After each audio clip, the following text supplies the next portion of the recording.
கர்த்தருடைய பரிசுத்த நாமத்துக்கு மகிமை உண்டாவதாக.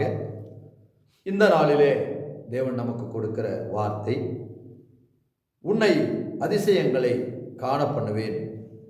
மீகா தீர்க்க தரிசன புஸ்தகம் 7வது அதிகாரத்திலே 15வது வசனத்தை தேவன் நமக்கு கொடுக்கிறார். உண்மையாகவே அதிசயம் என்று சொன்னால் என்ன?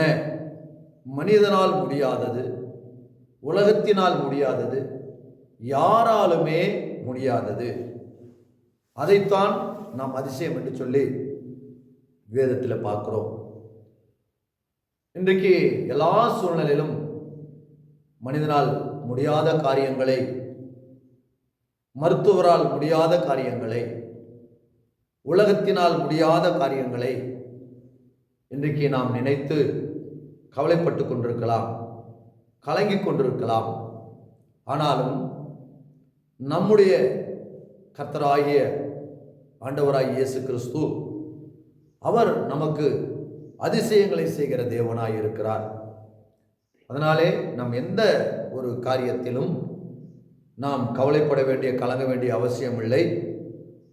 மனிதனால் முடியாது, நம்மால் முடியாதது, வேறு யாராலும் முடியாது என்று சொல்லப்பட்ட காரியங்களிலே தேவன் அதிசயங்களை செய்கிறவராய் இருக்கிறார். நிச்சயம் அதிசயங்களை செய்வார். கானாவூர் கல்யாண வீட்டிலே வெறும் தண்ணீரை சுழந்து ராட்சரசமாய் மாற்றின கர்த்தர், பெரும்பாடுள்ள ஸ்திரீ தன் ஆஸ்திகளெல்லாம் மருத்துவத்துக்கு செலவழித்து சற்றாகிலும் குணமடையாத போது அவருடைய வஸ்திரத்தை தொட்டு சுகமடைந்தாள். இன்றைக்கும் அருமையான தேவ பிள்ளைகளே, ஒருவேளை நம்முடைய வாழ்க்கையிலே மருத்துவர்களாலே, மனிதர்களாலே, நம்முடைய பணத்தினாலே, நம்முடைய அறிவினாலே, நம்முடைய சொந்த பந்தங்களினாலே செய்ய முடியாது என்கிற காரியங்களை ஆண்டவராகிய இயேசு கிறிஸ்து நமக்கு செய்வார்.